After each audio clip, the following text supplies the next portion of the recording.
I was a film goer from childhood.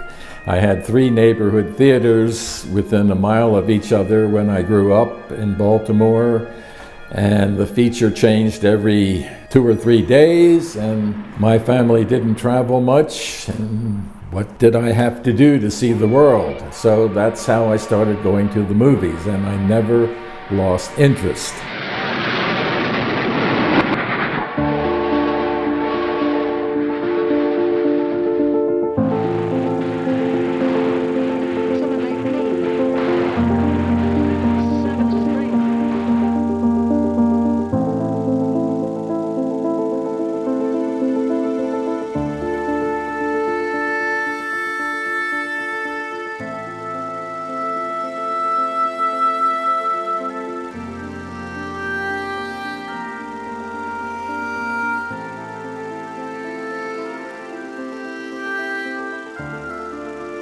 In the century that filmmakers have been creating movies, a common storyline has involved the Catholic Church in one way or another. From 1928's The Passion of Joan of Arc to The Song of Bernadette in 1943, The Bells of St. Mary's in 1945, The Exorcist in 1973, and 2004's The Passion of the Christ. Hollywood has made an art of depicting Catholicism, sometimes delighting church leaders, and sometimes drawing scorn from them. The Legion of Decency was founded by the bishops of the United States in November of 1933. It was in response to a sense that I believe was fairly widespread that certain things were deteriorating in the movies. One of them was the exploitation of sexual material. But there was also concern about the presentation of gangsters and crime stories. Beginning with Prohibition, gangsterism had become extremely widespread, extremely violent, the Al Capone sort of thing. And there was concern that the films were glorifying gangsters. So there was a sense that somebody needed to be doing something about cleaning up the movies. And rather than government censorship, it was felt that an organizational effort to exert basically economic influence on the content of film would be helpful. Now, in the background here, there had already been a production code established by the forerunner of the Motion Picture Association of America, but the code was really not being enforced. And so the hope was that if the Legion were present and were able to say, you're going to lose a significant portion of your patronage, that is, the Catholic population are going to obey their bishops and stay away from not only bad movies, but perhaps boycott theaters that show movies that violate the code, then you're going to take a hit at the box office. And that indeed was exactly what happened, was that the bishops managed to show in a very short time that they had command of the faithful would obey them and not go to certain movies or not even go to a movie theater for 6 months that had shown a film that contravened the production code. As soon as that happened, then Hollywood sat up and took notice, and this brought on the enforcement of the production code, which had already existed. But now, in response to the pressure brought by the Legion, it began to be enforced in a serious way.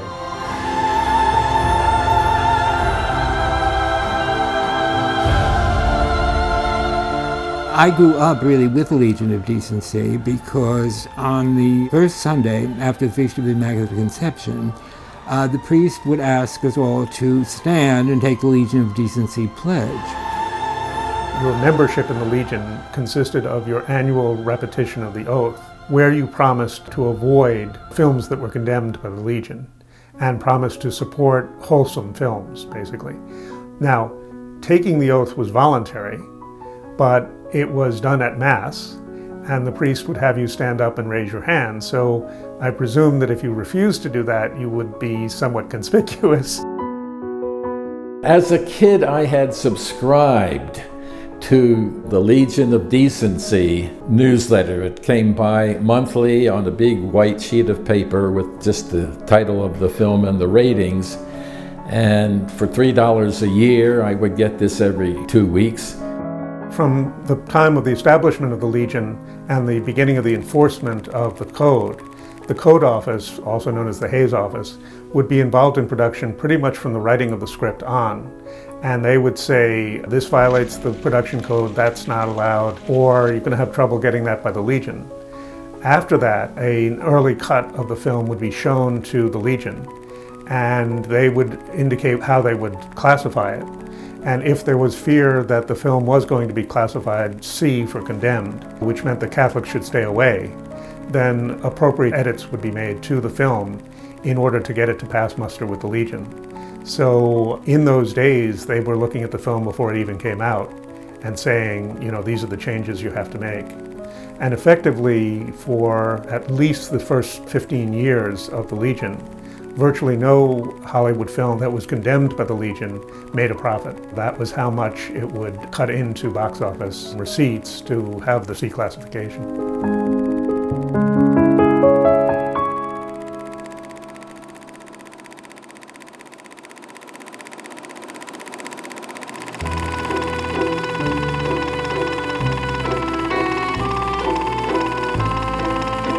Once the National Legion of Decency proved to Hollywood filmmakers it could impact them where it really hurt by cutting profits at the box office, the leaders of the organization were given an influential role in content development.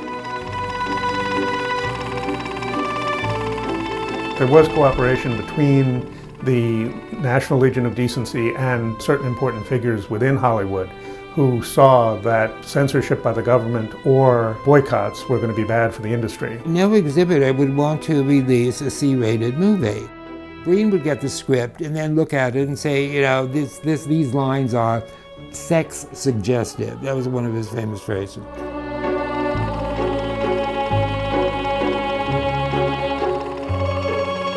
It was really about sexuality, but negotiating with the industry, they needed something that was very yes or no. If there was no nudity, then the sexuality wasn't such a big deal. If the sexuality wasn't a big deal, but there was a moment of nudity, it suddenly became a big deal. Anytime you got nothing to do and lots of time to do it, why, come on. They claimed that the Legion was established because moviegoers were very offended by Mae West's, which I don't really believe. I mean, Mae West was suggestive, but risque, you might say. She was never dirty or anything like that. But it is true, if you look at the pre-code movies, first of all, the cleavage was rather obvious. The loose living was rather obvious. They showed the seamy side of life, but I mean, nobody had to pay for what they did. I remember Pat Sullivan reporting back to us reviewers with some satisfaction that he had met with the producers of Bonnie and Clyde and given them the ultimatum. There was a scene at the top of the stairs, Bonnie at the top of the stairs, and you could very briefly see her bare breast. And he gave them the ultimatum that we're going to have to condemn this movie. So they clipped 10 seconds from the movie, and now they could give it an A4. Then the issue, of course, was violence. Was violence too much? But violence didn't have the same negative reaction from reviewers and consultants that sex did.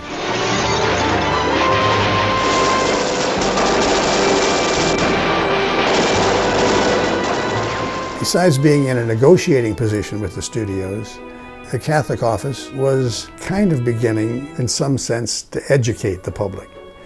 Now, the process they used for doing the ratings was important. They would have a half a dozen reviewers, and they would have another 20 or 30 consultants. And the way it worked was the studio, a few weeks before the movie's release, would have critic screenings, and they would have special critic screenings for the Catholic office in a preview theater. We would all go to the preview movie, then the consultants would go back to Brooklyn or Queens or wherever they lived, and New Jersey, and they would send in their comments and reviews. Often with the screening, we'd come right back and sit down and talk about it before we even got the consultants' reports in. None of us knew what the rating was going to be. I think Henry Herx put everything together, and then on the basis of that, the rating was assigned.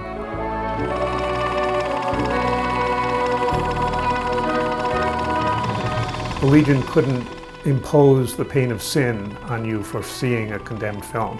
you might have a legitimate reason for seeing a condemned film. For instance, a Catholic film reviewer is assigned to review for a secular paper. But what the perception generally was to go to a condemned film, even if it wasn't a sin, was at least an occasion of sin, because you had been advised that this was a spiritually dangerous film. And so you were placing yourself in the position of being exposed to an occasion of sin. And that's sort of where the outlook lay, right up until the 1950s and 60s.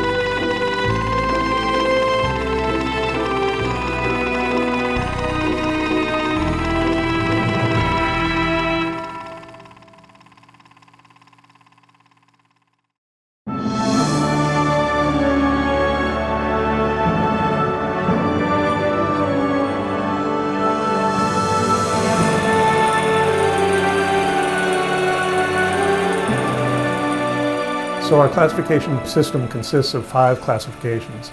A1, which is general patronage. That means this is a movie for everyone. There's absolutely nothing objectionable in this. The only exception to that would be we might warn that there are characters in peril, so that really little kids might be frightened by the movie. But if there's anything the least morally objectionable, then it doesn't get an A1, because really we're saying this is for all age groups. So those would generally, these days, tend to be cartoons and things like that. A2 is adults and adolescents, so obviously adults and teens, but not little kids. A3 is adults, and that means grown-ups only, although occasionally there'll be a film that's sort of in a gray area between A2 and A3, and what we do in that case is we give the A3 classification, but we note in the text of the review that this might be acceptable for some mature teens. So we're not endorsing it for them, but we're saying some parents may feel that there's really nothing here that they're uncomfortable with their 17-year-old seeing.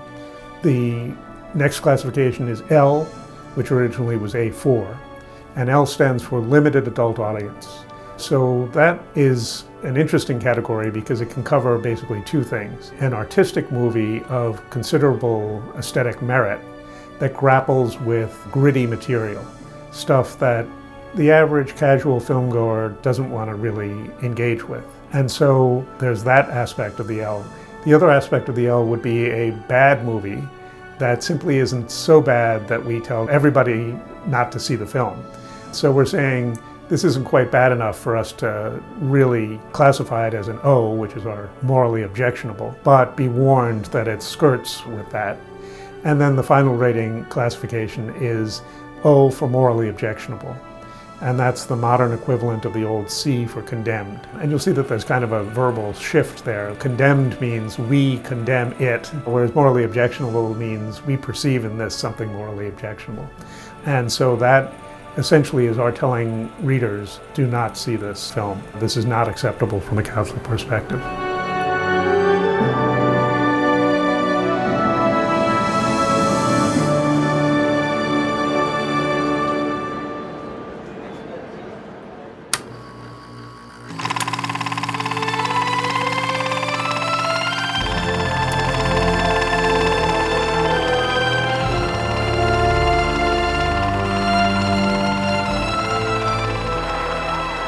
As early as 1957, Pope Pius XII had issued an encyclical calling for a more positive engagement with mass media. In the 50s, you could see the Legion of Decency losing ground, and it had to make some concessions. I don't think they knew quite what to do with The Streetcar Named Desire, and they realized it was too important a work to give it a C rating.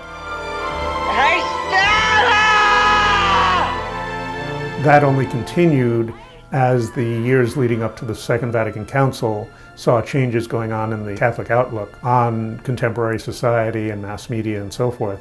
So that's what really laid the groundwork for a sense that the Legion was too cut and dried in its assessments, too negative in its approach, and that a more nuanced and perhaps more positive engagement with Hollywood needed to prevail. The atmosphere of change in society and in the church that was abroad in the land in the early 1960s. I think more and more people were looking for change in the church's approach to movies and the movie industry. the movie Who's Afraid of Virginia Woolf was being discussed. That is the big transition movie in the National Catholic Office for Motion Pictures. It had been on Broadway. It was different in that it wasn't about sex now, it was about language. And I remember that in those discussions, for the first time, we were having discussions about condemning movies not just for nudity or sexuality, but for language, vulgar language, obscene language. And maybe he didn't have it in him. Stop it, Mother. Like hell I will. You see, George didn't have much push. He wasn't particularly aggressive. In fact, he was sort of a flop. A great, big, fat flop. Stop it, Mother. I hope that was an empty bottle, George. You can't afford to waste good liquor. Not on your salary, not on an associate professor's salary. About 10 of us, about 5 reviewers, and they brought in a few consultants because it was a really difficult movie to have to navigate. And the long discussion we had in the 42nd floor of the Chrysler Building, discussing whether that was going to be an A4 movie or condemned. The consensus group was an A4 rating on that film. So, that doesn't have the guts to make anybody cry. Redemption of truth, I think, was basically the rationale that the group came up with. The language and the revelation that they didn't have a child. Being stripped of all pretense was ugly and difficult, but it was really redeeming. Like that now, how do you like it? No! It was all changing, and it was inevitable that by 1968, the Production Code Administration was passé, and in 68 the ratings came in. Also, the office changed its name from the rather militant National Legion of Decency to the more neutral-sounding National Catholic Office for Motion Pictures. A more substantial change came when the Legion, which had previously only classified films, and was explicit about the fact that they did not assess the artistic merit of the film. It might have been the best film ever made, it might have been the worst movie ever committed to celluloid. They didn't care. They only cared about the moral content. Now, about 1969, by then the National Catholic Office for Motion Pictures, or NCOMP, began to review all wide-release films released in the United States. And that's a mandate that has carried forward to this day. And it was felt that by not only giving a classification, but giving a sense of the film and the relation of the moral and artistic content, that a fuller picture could be given to readers about what the film really represented.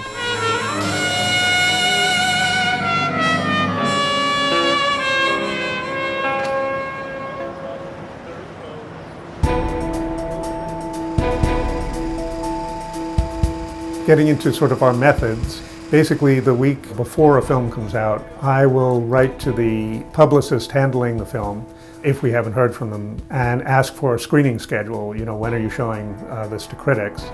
And I'll get that information. And the output of wide-release films varies from week to week. So there might be a film that nobody wants to go up against at the box office, or there might be as many as 5 in a week.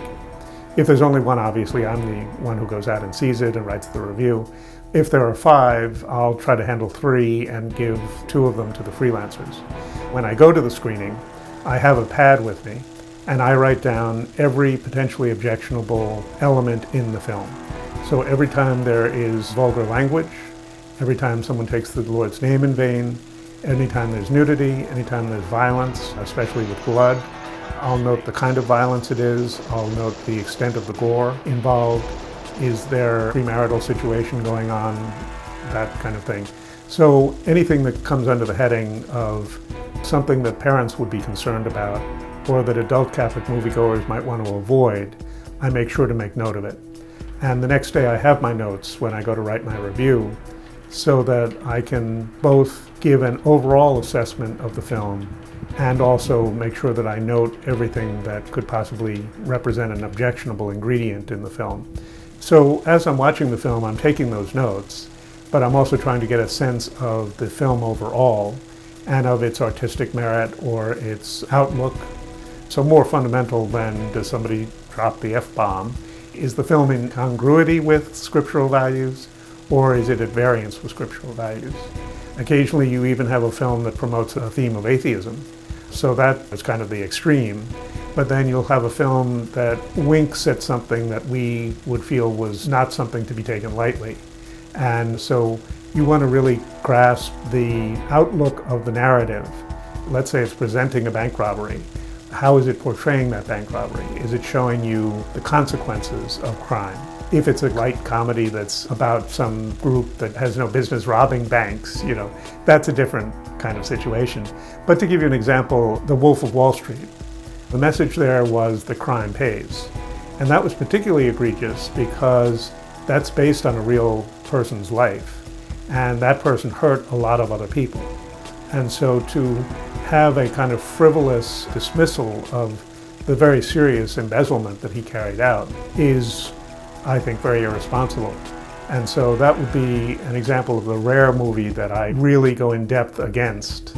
Normally we would just sort of take things in stride, but when something is that egregious, we feel the need to really wave the red flag about it. Everybody have a good week! I then, having screened a film, usually the next day, I'll devote the morning to writing the review. And I'm trying to incorporate an artistic assessment of the film, along with a moral overall view, and then a detailed list of those potentially objectionable elements. And ideally, a good review contains all of those things.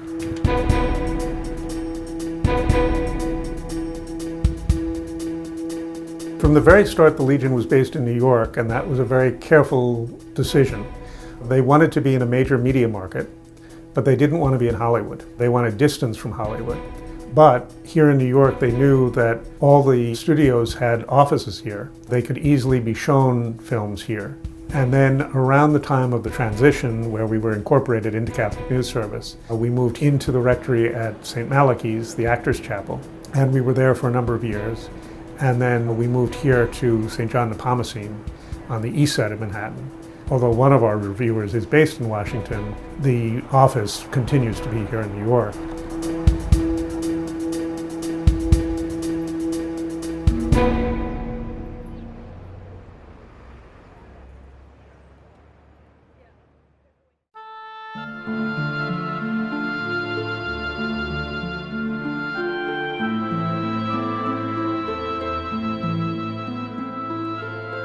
For decades, the U.S. Bishop's Catholic Film Office had a great deal of influence into the content of Hollywood films to help ensure their moral standards shone through. As the 1960s saw an influx of European and independent films emerge, the culture began to change. By the 1970s, the Catholic influence on film appeared to diminish. They lost that influence. In the late 60s, they still were able to avoid a condemned rating, but I'm sure they lost it in the 70s. As I was leaving NCOMP and on through the 70s, I think they lost any ability to convince the studios to make any changes or cuts. Now that kind of thing is just up to the producers or the studio distributing the movie, whether they think it'll hurt their box office. The movie studios had once provided the Catholic Film Office with private advanced screenings of their films, but that too became increasingly rare. The screenings got to be fewer and fewer in the late 70s, and then we got the announcement, of course, that our services were no longer needed. Over the years, the Catholic Film Office shrunk in size and went through a string of name changes to more accurately depict its mission. So in 1965, the National Legion of Decency became the National Catholic Office for Motion Pictures. About 1972, that was changed to the Division for Film and Broadcasting. Maybe 2 years later, it became the Office for Film and Broadcasting. I don't think that represented any change of approach or, substantial, it just sounded better or whatever. And then it remained that until 2010, when we switched to become part of Catholic News Service, and it became the Media Review Office of Catholic News Service. There has been a relationship between Catholic News Service and the Legion and its subsequent organizations from pretty much the start.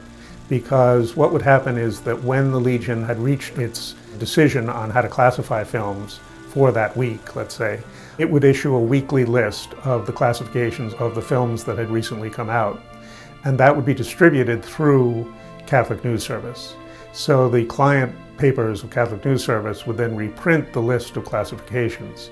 Now, they would also be put up in parish halls and things like that, but I suspect it reached the most people through the participation and cooperation of Catholic News Service. So that's been ongoing. And then in subsequent years when the reviews began, they've always been distributed by Catholic News Service. And so the client papers would be free to publish those or not, but it was part of the package for clients of Catholic News Service.